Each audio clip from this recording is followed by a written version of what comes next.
Okay, so as you can see, I will present the joint work with my advisor Silvia Ghilezan, and I will talk about a system that we called a logic of combinatory logic. And it is actually a classical propositional logic defined over a simply typed combinatory logic. So this is the outline of the talk. I will first start with giving a syntax of our logic, and then I will present the axiomatization and the semantics. After that, I will briefly mention some results. We studied two kinds of soundness and completeness. We first studied soundness and completeness of the equational theory of the untyped combinatory logic, and then, of course, we also considered the soundness and completeness of the axiomatization we will give. And I will end this talk with giving some related work and giving some ideas for the future work. So, as I said, the logic of combinatory logic, or LCL for short, is a classical propositional logic over a simply typed combinatory logic. So the alphabet of LCL is actually the union of the alphabets of classical propositional logic and simply typed combinatory logic. And in order to give the syntax of LCL, we first have to mention the syntax of simply typed combinatory logic. I won't go into the details. I will just briefly mention some things that I'm going to use.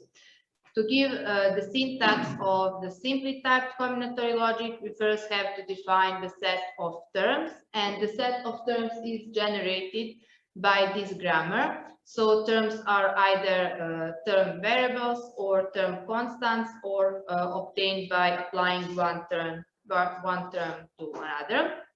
And since we want to consider typed combinatory logic, we also need to introduce types, and we will use simple types.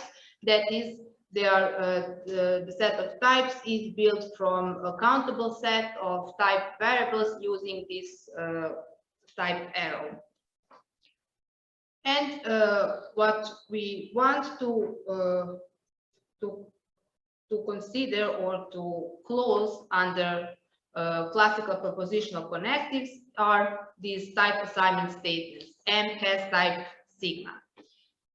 So we want to type term M with some type sigma, so we have to say also what type assignment system we consider. And here you can see the type assignment system that has 4 axioms and 1 rule. So we have for each of these term constants that we also call primitive combinators, we have an axiom how to type them. So we have combinators S, K, and I, and we have a typing rule for typing the application.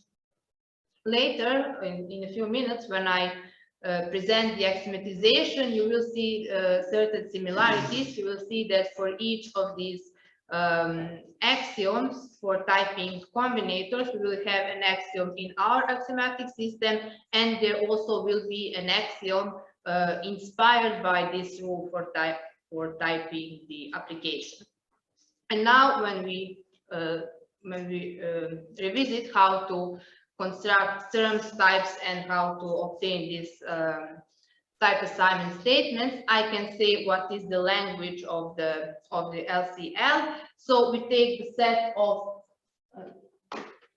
can I move? No, I cannot move this one. So we take the set of all type assignment statements, and we close them under the classical logical connectives of negation and conjunction. So this is the language of the logic LCL. Since we talk about combinatory logic and combinators in particular, a characteristic feature for combinators is that they satisfy certain equations when we apply them to other terms. And this is described with this equational theory. So, okay, the first equation is identity, but then the next 3 are actually the equations that say how primitive combinators S, K, and I behave when we apply them to other terms. And this is something that we are going to use, but I already said that we considered soundness and completeness of the equational theory, but not of this one. We considered the equational theory which we obtained by extending the equational theory EQ with this additional rule. And with this rule, we actually obtain extensional. Okay, so we add this rule X to this equational theory EQ and obtain an equational theory EQ eta that we're going to use. So again, those soundness and completeness results do not refer on this equational theory EQ, but the one that we got by extending it with this additional rule. Okay, so this is about the syntax of the LCL. We saw how the set of formulas is built, and now we can see what will be the axiomatization of the system. Since our logic is classical propositional logic defined over simply typed combinatory logic, our axiomatic system is also obtained by combining axiomatic system for classical propositional logic and type assignment system for simply typed combinatory logic. The axiomatic system of LCL logic consists of 8 axiom themes and 1 inference rule. You can see that I grouped some of these themes, and I will explain now why. So the first 3 axiom themes actually are non-logical axioms, and they deal with typing these primitive combinators, and they correspond to those rules for typing combinators in the simply typed combinatory logic. Then 4th and 5th axiom also deal with some combinatory terms. The 4th axiom is the one that corresponds to the rule for typing application. And the 5th actually ensures that if 2 terms are equal, if equation m equal to n is provable in our equational theory EQ eta, then we have that if term m has some type, the term n has to have the same type as m. And the last 3 axiom themes are all actually axiom themes from the axiomatic system for classical propositional logic. And we have 1 inference rule that is also inference rule from axiomatic system for classical propositional logic called modus ponens. So this is how our axiomatic system looks like. And as I said, you can see certain similarities with both type assignment system for simply typed combinatory logic, and also there are elements from axiomatic system for classical propositional logic.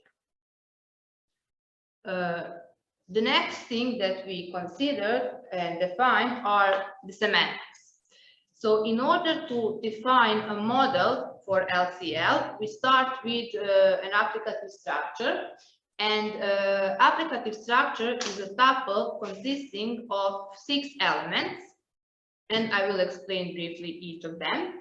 So the first element is a non-empty set that we call a domain. Then we have a family of sets. For each type sigma, we have a set A sigma, which is a subset of the domain D. The third element in the tuple is the binary operation on D, which is extensional, meaning that for 2 elements of a domain, if they give the same results whenever we apply them to the same element, then those 2 elements also have to be equal. And another condition that this binary operation has to satisfy is that if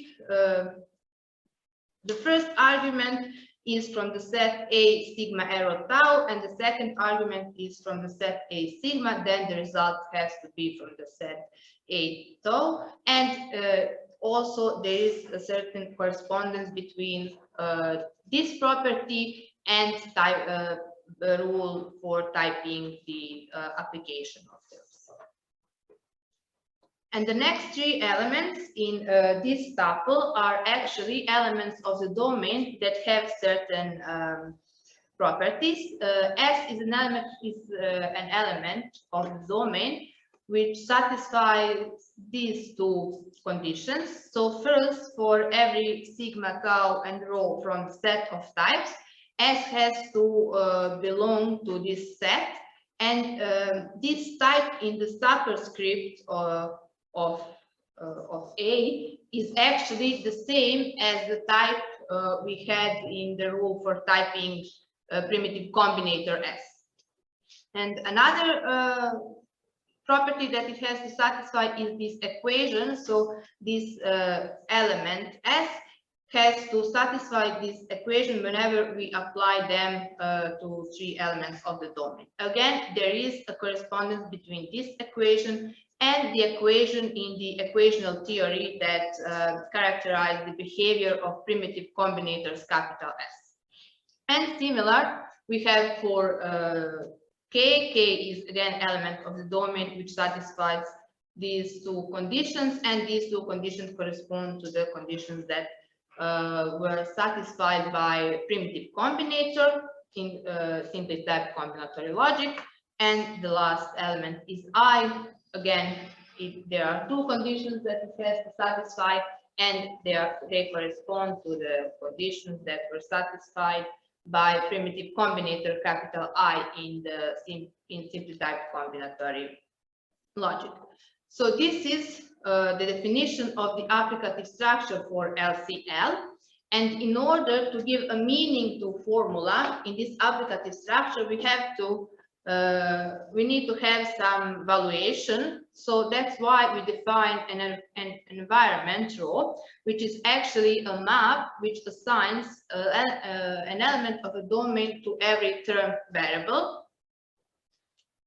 And now we can say what is a model. So a model for LCL is actually an applicative structure provided with an environment. Although these semantics are not Kripke-style semantics, but they are inspired by these semantics in these two papers. In the first paper, we introduced Kripke semantics for full simply typed lambda calculus, and in the second paper, Kripke-style semantics for simply typed lambda calculus were introduced. And the second paper is actually the first paper where Kripke-style semantics were used for lambda calculus. As I said, our semantics is not Kripke semantics, but the similarity or the part that was inspired by these papers is actually this family of subsets A sigma. So that was also in these two papers. So that's why I mentioned these Kripke-style semantics. Okay, now we know what is a model for LCL logic, and we have to say when a formula is satisfied in a model. We have an environment rho, which gives interpretation to term variables, or to every term variable it assigns an element of the domain. And now we extend that to the interpretation of terms, and we do it inductively. So the interpretation of term variable is actually the element of the domain assigned to that variable via rho. The interpretation of these primitive combinators are actually these special elements of the domain. And now it is clear why these special elements of the domain has to satisfy those conditions that correspond to conditions that these primitive combinators satisfy. And the interpretation of an application is defined using this binary operation.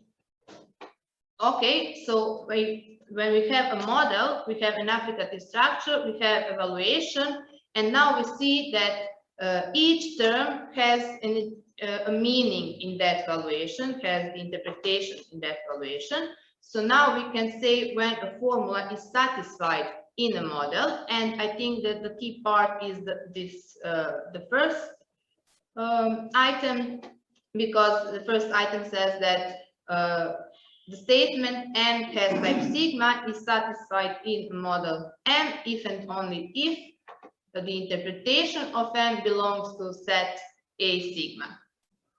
So this is the base case, and then the satisfiability of the negation and conjunction is defined as usual in the classical propositional logic. So there is nothing new in the those second and third item. Okay, so we saw the axiomatization and we defined the semantics. So now I want to present the results that we obtained. As I said, we considered two kinds of soundness and completeness. The first one was soundness and completeness of the equational theory EQ eta. So this, we proved that the equational theory is sound with respect to the proposed semantics, meaning that whenever two terms are equal, whenever the equation M equal to N is provable in this equational theory, then they will have the same interpretation in every model. And dually, we proved the completeness of the equational theory. That is, we proved that if two terms have the same interpretation in every LCL model, then the equation M equal to N is provable in the equational theory EQ eta. And the other result is soundness and completeness of the axiomatization for LCL. That is the axiomatization I presented, which consists of 8 axiom schemes and 1 inference rule. So first we prove that the axiomatization is sound with respect to the proposed semantics, meaning that whenever we have formula alpha, which is an LCL formula, which is the deductive consequence of the set of formulas T, then it is also a semantical consequence of that set. And dually, we have that if alpha is a semantical consequence of the set T, then it is also a deductive consequence of the set T. So those are the results. I won't go into details of proofs. Of course, soundness in both soundness are proved straightforward by induction, and then in the proof for completeness, we use some kinds of canonical models to prove the completeness. And in the end, I want to mention some related work and mention some ideas for the future work. So our idea was to combine different logical systems in order to obtain a logical system for reasoning about certain logical structures. And that idea is not new. It is present since this Pfefferman's paper, and it was used for developing different logical systems. For example, in the second paper, Ghilezan introduced lambda logic as the union of first order logic and lambda calculus, and the idea was to obtain a more powerful tool for representing functions. And in the third and fourth paper, the authors study relative combinatory logic, which is obtained by extending theory of combinators with some additional constants. So there are different ways of combining different logical systems in order to obtain the one which is more powerful. The similarity between these papers and our paper is just the idea. The approaches are quite different. They do not consider classical propositional logic over simply typed combinatory logic, but just to say that that people use that idea before. And at the end, I will say something about the future work, but also about the motivation. So why we consider this logic of combinatory logic. We started with LPP2 logic. It is one of the probabilistic logics developed by a group of people in Belgrade. And what is characteristic for this logic is that we are able to express the statement that probability that alpha is true is greater than or equal to S.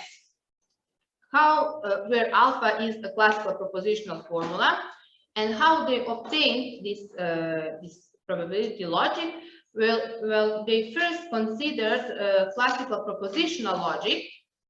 Then they applied these probability operators on classical propositional formulas, and then they closed those basic propositional formulas with classical negation and conjunction. Our idea was to develop the system where we will be able to express the statement that probability that M has type sigma is greater than or equal to S. And the first idea was to take this first, let's say, level of the system and to use type assignment statements M has type sigma instead of propositional letters. So to replace propositional letters with statements M has type sigma, and then to close the set of those statements with classical negation and conjunction, and to obtain that first level.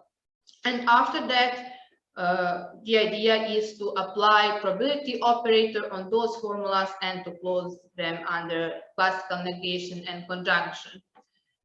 And we started working on that. We realized that our system is much more complicated than the one before, that it is not just a small change if we change propositional letters with these statements. And we realized that before we start to study this system, we have to study this part, the type assignment statements closed under classical negation and conjunction.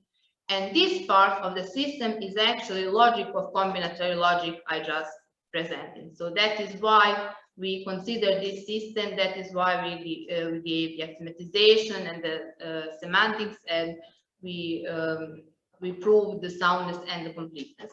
So the next part, the future work, is actually to apply probability operators on the formulas of the LCL logic to close them under classical negation and conjunction, and to try to achieve similar results as they achieve for this probability logic LPP2. So that is everything. Thank you very much.